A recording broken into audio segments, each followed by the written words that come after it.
lo que nos pasa, nos puede suceder la misma cosa.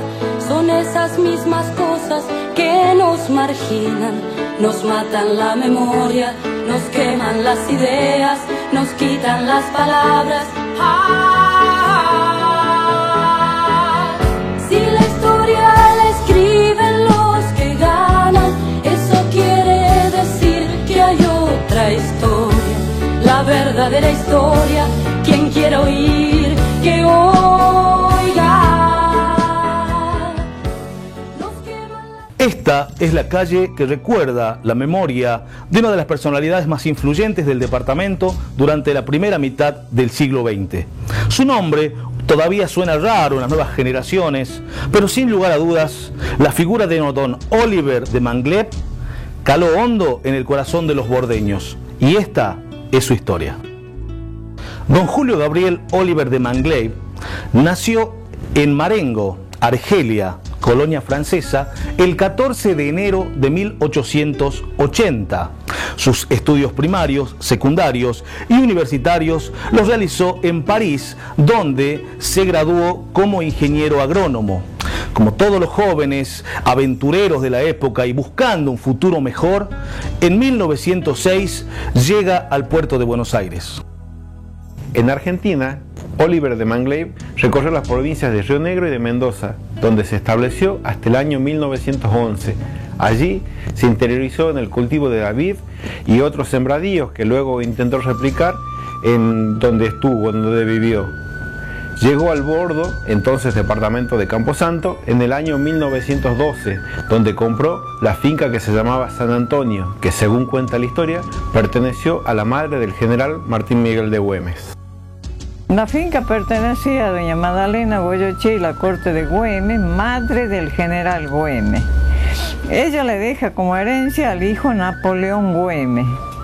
Y Napoleón Güemes le deja a la hermana Francisca Güemes, casada con Fructuoso de Figueroa, ¿no? Y después la compra don Alderete, que está Sisto Alderete en alguna escritura y con otro nombre en otra escritura, así que debe ser que se llama Sisto Alderete. Y después de Sisto Alderete, la compra don Oliver de Manglev. En 1914, y ante el llamado de su patria, Oliver de Manglev, junto a varios franceses radicados en el norte del país, decidieron viajar a Europa y alistarse en las tropas del ejército francés que combatía en la Primera Guerra Mundial. En esas circunstancias, en el campo de batalla, Oliver de Manglev conoce a María Mocho, quien se convertiría en su flamante esposa tiempo después. Ella se desempeñaba como enfermera de los heridos en el campo de batalla. Vuelve en 1929 junto a María Mocho, con quien pasa el resto de su vida. Afincado definitivamente en el Bordo, comienza a sembrar maíz, uva, garbanzos y poroto. Pero él iba a Francia con la Primera Guerra Mundial y la Segunda Guerra Mundial, porque a lo mejor lo llamaba, no sé, ¿no? Pero él iba a Francia, Primera y Segunda Guerra Mundial ahí. Y dejaba en la finca, tenía 4 peones así de confianza que ya eran viejos. Dejaba a esos hombres para que le cuiden la finca. Tenía viñedos. Y cuando volvía ya seguía con sus tareas, sembraba maíz y poroto y garbanzo y las viñas. Después la otra parte de la tierra la alquilaba o la arrendaba a unos hinduses. Entonces esos hinduses ponían a un hindú y a un italiano que había venido con él de allá. Ellos ponían verdura nomás. Sí, ella dice que era enfermera en el campo donde estaban los heridos. Entonces ella curaba, ahí se han conocido, en Francia, donde han peleado. Ahí se han conocido, porque ella era enfermera, curaba a los heridos. En el transcurso de los años siguientes, don Oliver de Manglev convocó a trabajar en su finca a más de la mitad de la población de su pueblo adoptivo. Aún hoy, muchas familias del Bordo lo recuerdan con palabras sumamente elogiosas y afectuosas, tanto a él como a su esposa, doña María Mocho. Oliver de Manglé era una persona alta, robusta, de tez blanca y ojos celestes. Vestía bombachas de campo, no como la de los gauchos, y botas gamuzadas. Trabajaba a la par de los peones y al terminar la jornada solía sentarse en el ala de su casona y esperar el anochecer fumando una pipa con su tradicional boina vasca negra. Yo desde los 8 años he trabajado con él. Era un señor muy serio, pero muy caritativo, porque a las 10, 11 así ya nos llevaba un pedazo de pan con un poco de dulce para que comamos. Entonces yo trabajaba con mi hermano descartando el poroto. Era una chapa que ponía así, se echaba el poroto y se hacía caer la chapa. En una bolsa el descarte, en otra bolsa el poroto. Bueno, ese era el descarte, no es como cinta de ahora. Trabajaba la mamá, después descartaba uva la mamá, y cuando no podía, porque tenía mi hermano chiquito, ya me quedaba yo a trabajar. Mi hermano cosechaba la uva porque tenía las carretas tiradas por bueyes. Entonces entraban a la viña todos esos muchachos con los peones permanentes y llegaban a la sala con la carreta llena de los cajones de uva para descartar. Nosotros éramos las descartadoras. Poseedor de una acomodada situación económica, viajó varias veces a Europa, donde retornó para asentarse definitivamente en el Bordo. En el año 1923, junto a varios de sus compatriotas residentes en nuestra provincia, fundó la Alianza Francesa de Salta, de la que fue su primer presidente. Sin meterse en política, la gente acudía a él en busca de ayuda y de trabajo. Todas las mañanas se lo solía ver rumbo a Camposanto montado en su caballo. Recordemos que en aquellos años Camposanto era la capital del departamento. Antes se compraba todo en Camposanto. Así que él pasaba la mañana con la correspondencia a Camposanto y de ahí venía. Esas estampillas que yo le regalé eran de él, de Camposanto. Ese era el trayecto de él, porque tenía un criado que hacía los mandados para la cocina, para todo lo que ocupaban la cocina. Y después la otra salida de él era con el carro lleno de uva para despachar en el ferrocarril a Tucumán, a Córdoba, a Salta. Habíamos hablado de la esposa de don Oliver de Manglé. María Mocho había llegado de Francia en 1929 y lejos de recluirse en los gruesos paredones de la casona, se metió en la sociedad. Comenzó a trabajar para fundar instituciones, donando terrenos, ayudando a los desposeídos. Muchos bordeños la recuerdan con un gran cariño y una gran emoción. Además de convivir con su esposo en esta finca, en esta hacienda, vivían dos criados, un varón que estaba encargado de todos los trámites, de todas las diligencias, de todos los mandados de la pareja, y una mujer que se encargaba de todos los quehaceres de la casa. Don Oliver de Manglé y su esposa no dejaron descendencia. Doña María Mocho murió el 28 de diciembre de 1962. Muchos bordeños aún la lloran y la recuerdan como una de las damas más pujantes en cuanto al desarrollo social de la región. Dice que en Francia tenía un hijo, pero con esta señora que estaba en el Bordo no tenía hijo. Esta es la historia de don Julio Gabriel Oliver de Manglé. Una historia que merece ser reivindicada y contada a las nuevas generaciones que encuentran en esa calle que suena hasta raro para los bordeños a una figura de trascendental importancia para el desarrollo del pueblo del Bordo. Ejemplo de honradez, ejemplo de filantropía, ejemplo de honradez y de hombría de bien. Don Oliver de Manglé murió el 6 de noviembre de 1962 y sus restos descansan en el cementerio del Bordo, justamente en los terrenos que él había donado para tal fin. Solo acto hicimos con un maestro que yo le he dicho que por qué no hacíamos un recordatorio para Manglé. ¿Por qué? ¿Por qué había que hacerlo? Porque ha dado trabajo a todos, a los peones del bordo, todos trabajaban ahí, si antes no había trabajo. Trabajaban en minete y lo que no podía trabajaban en la finca. Ocupaba familias enteras para deschalar maíz, desgranar maíz, para descartar el poroto. Eran 3 familias, la mamá, otra señora española y la mamá de Raúl Martínez, del intendente, sí, que iban con los chicos y trabajábamos todos. Por eso a lo mejor uno lo recuerda, por esa, no sé, como caridad que hacía con la gente pobre. Pero él siempre, todos los sábados pagaba. Todos los sábados pagaba, no dejaba pasar un sábado.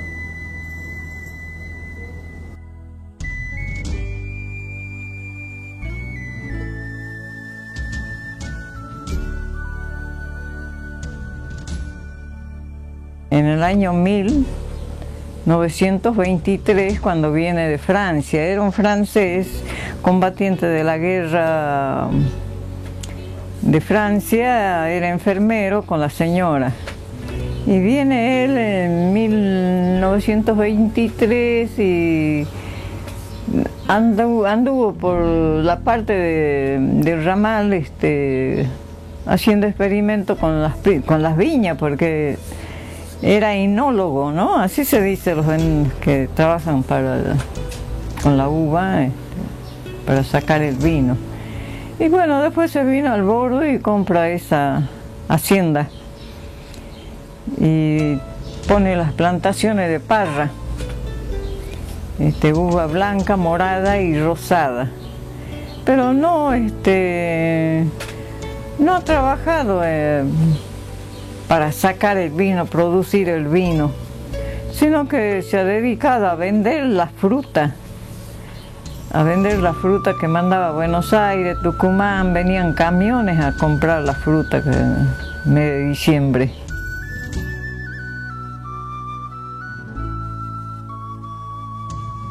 Sí, vacunaba y como era enfermero allá en los campos de su Francia, en la guerra,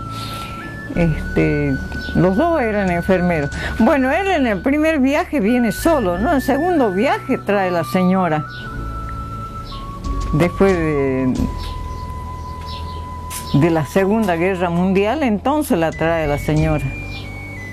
Y los dos eran enfermeros allá en los campos de batalla, en los campamentos. Así que él ponía inyecciones a la gente del pueblo y vacunaba. Es verdad eso.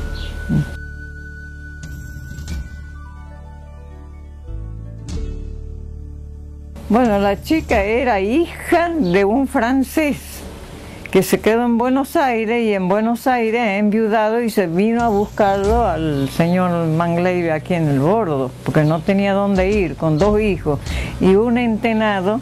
Entonces se vino aquí al bordo, a la casa de Mangleve. Y como él tenía casas así que hacía para los peones, ahí se quedó a vivir. Y esa chica ha crecido ahí en la finca con la otra criada que tenía. Era criada desde joven, y el muchacho era el hijo del viudo y la chica también hija del viudo. Entonces ahí han crecido. Aparte tenía otro hijo, el viudo ese tenía otro hijo que también estaba en la finca. Todos le decían Pani ya, porque él los ha criado a todos, pues. Y a ese muchacho sí lo hizo estudiar, iba al colegio de Salta, era maestro allá en la quebrada de Salta, que murió hace como 3 años ese muchacho. Con una de las chicas que ha crecido ahí en la finca, nos escribimos siempre, porque íbamos aquí a la primaria juntas, hicimos hasta 6º grado juntas con la chica esa.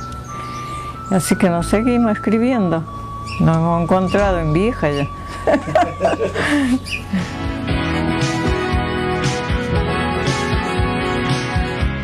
Cuando nos recordamos lo que nos pasa, nos puede suceder la misma cosa. Son esas mismas cosas que nos marginan, nos matan la memoria nos quitan las ideas, nos queman las palabras. Si la historia la escriben los que ganan, eso quiere decir que hay otra historia, la verdadera historia. Quien quiera oír que oiga. Nos queman las palabras, nos silencian y la voz de la gente se oirá siempre. Inútil es matar, la muerte prueba que la vida existe. Cuando no recordamos lo que nos pasa, nos puede suceder la misma cosa. Son esas mismas cosas que nos marginan, nos matan la memoria, nos quitan las ideas, nos queman las palabras. Si la historia la escriben los que ganan, eso quiere decir que hay otra historia, la verdadera historia. Quien quiera oír que oiga. Nos queman las palabras, nos silencian y la voz de la gente se oirá siempre. Inútil es matar, la muerte prueba que la vida existe.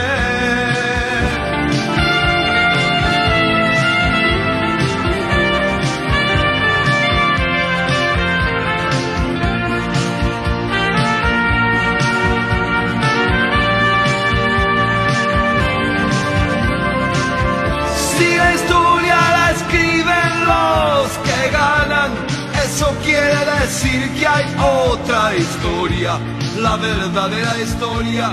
Quien quiera oír que oiga. Estamos con la profesora Hilde B. Ruiz de Núñez, una de las referentes de la literatura del departamento. Y hoy estamos acá para hablar sobre un libro hermoso, un libro que se llama Soliloquios en Celeste y Rosa. He leído varias veces esta obra y la verdad no he podido evitar emocionarme. Poesía íntima, un pedazo de tu alma, ¿no? ¿Qué es Soliloquio en Celeste y Rosa? Bueno, en realidad Soliloquios en Celeste y Rosa, vos tienes los manuscritos y sabes bien que el tema está referido a una parte esencial de mi vida, una etapa crucial que ha sido bastante aciaga en mi vida. La muerte de mi madre, el fallecimiento de mi esposo, mi infarto, que han asignado a mi vida 360 grados de cambio en tantas cosas.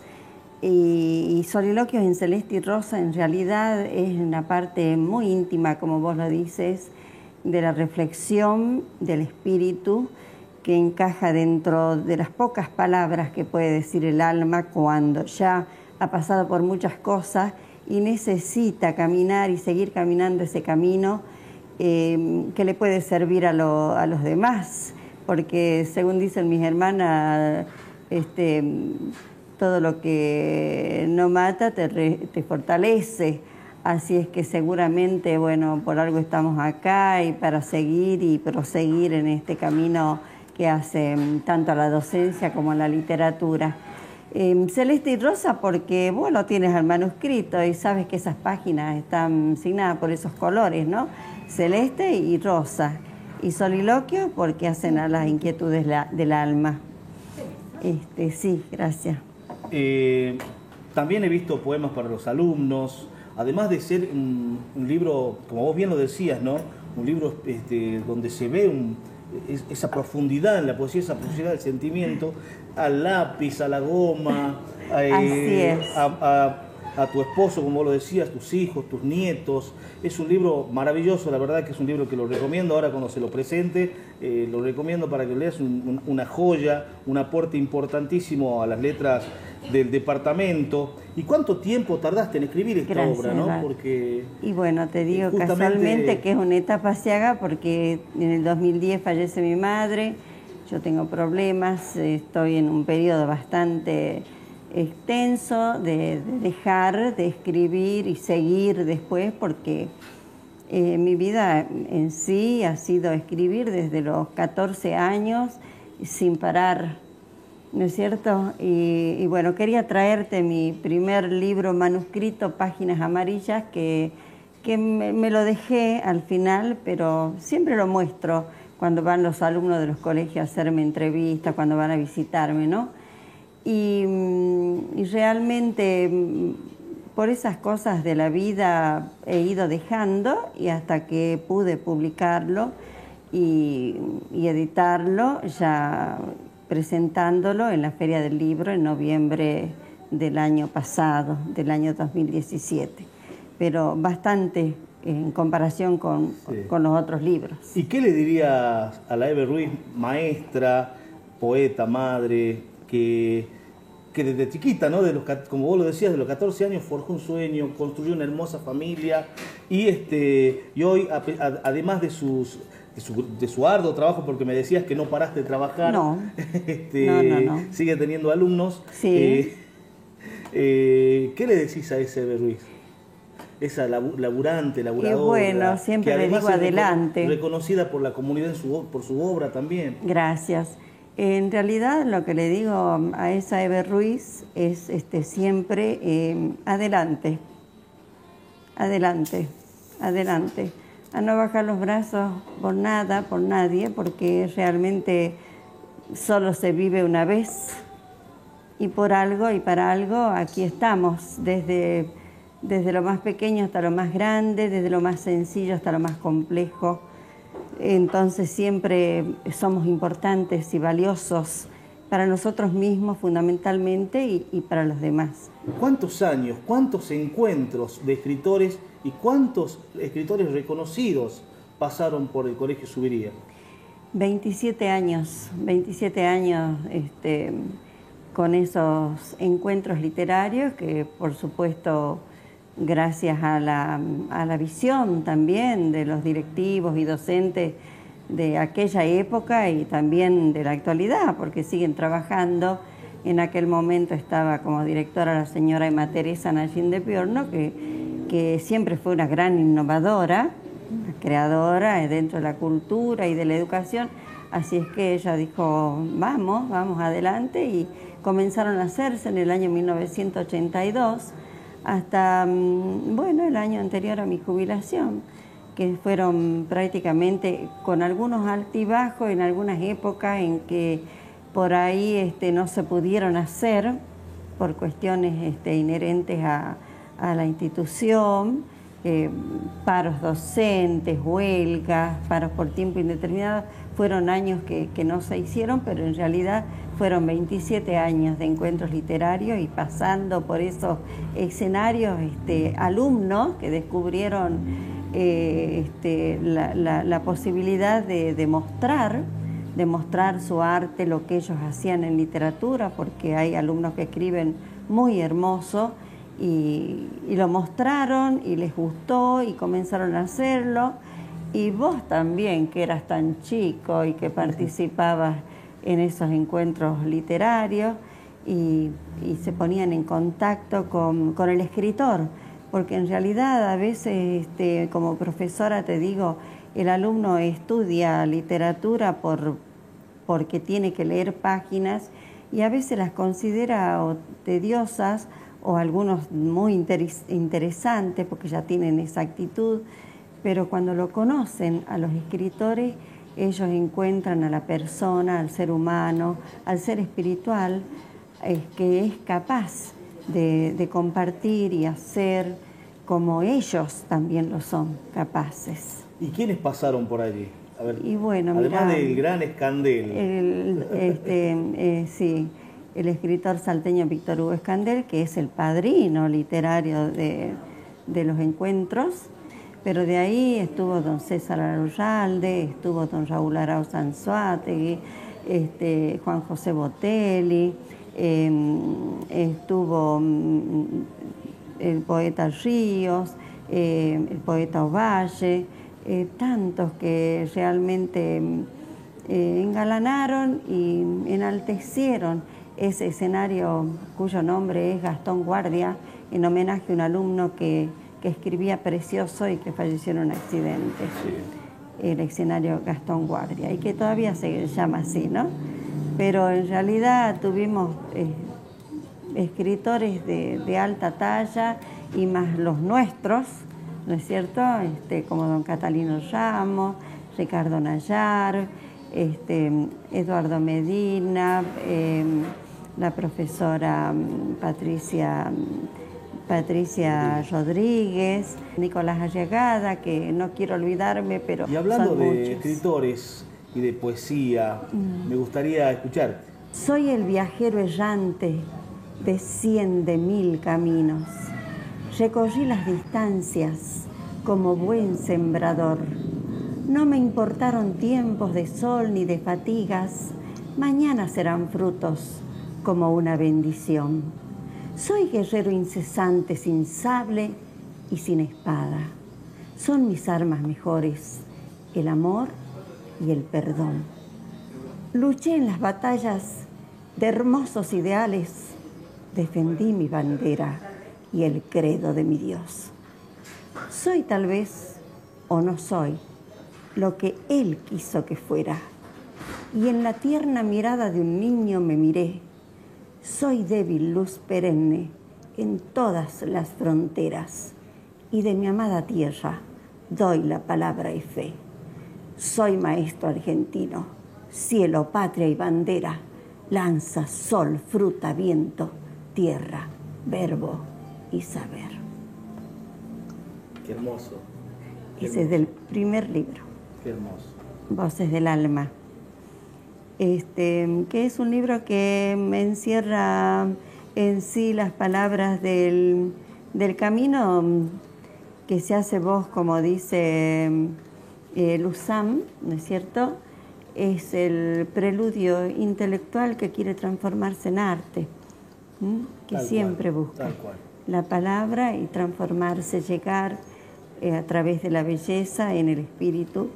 Y bueno, para algunos es tierra cálida, para otros por ahí es diferente, pero en realidad es lo que queremos los que escribimos, ¿no? Sin duda. Que sin duda. que llegue al otro. Muchísimas gracias por tu No, visita. por favor, Eduardo. Encantado como siempre hablar con vos. Gracias. Quisiera hablar todo el día.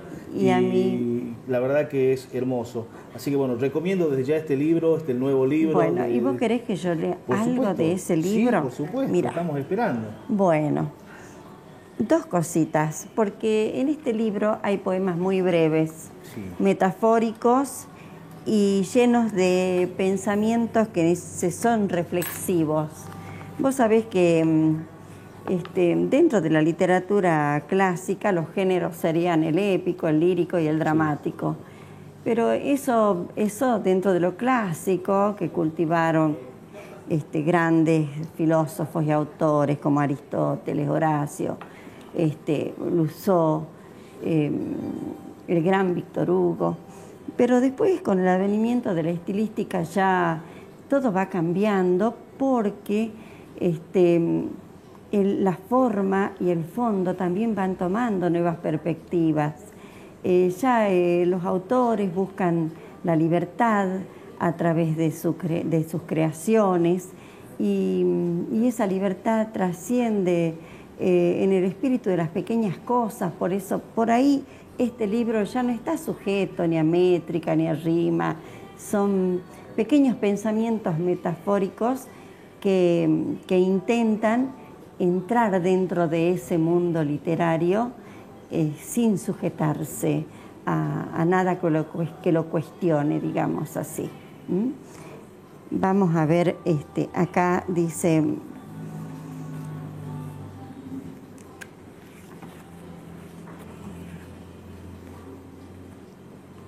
la razón. La razón llama a tu puerta una vez, pero si no la dejas entrar, se va y no la encuentras jamás.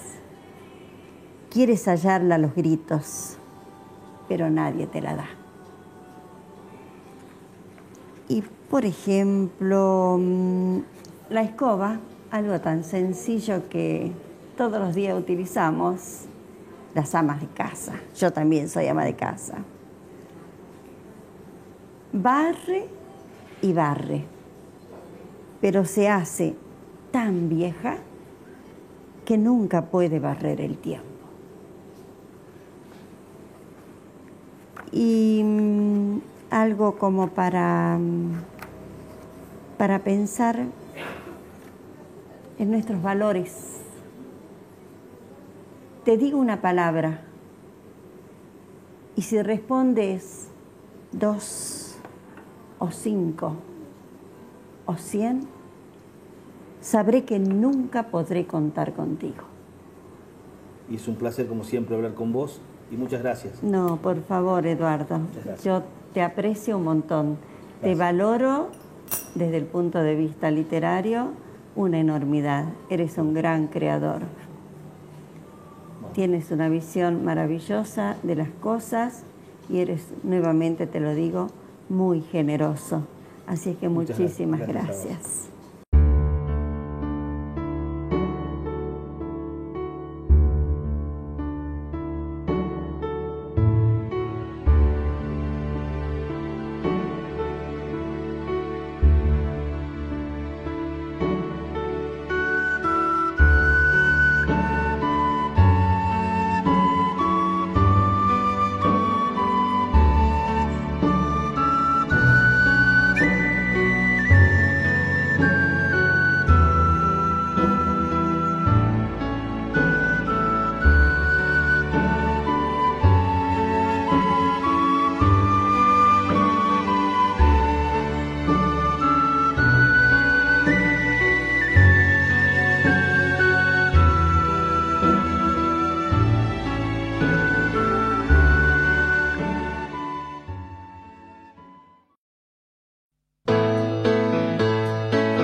Cuando no recordamos lo que nos pasa, nos puede suceder la misma cosa. Son esas mismas cosas que nos marginan, nos matan la memoria, nos queman las ideas, nos quitan las palabras. Si la historia la escriben los que ganan, eso quiere decir que hay otra historia, la verdadera historia. Quien quiera oír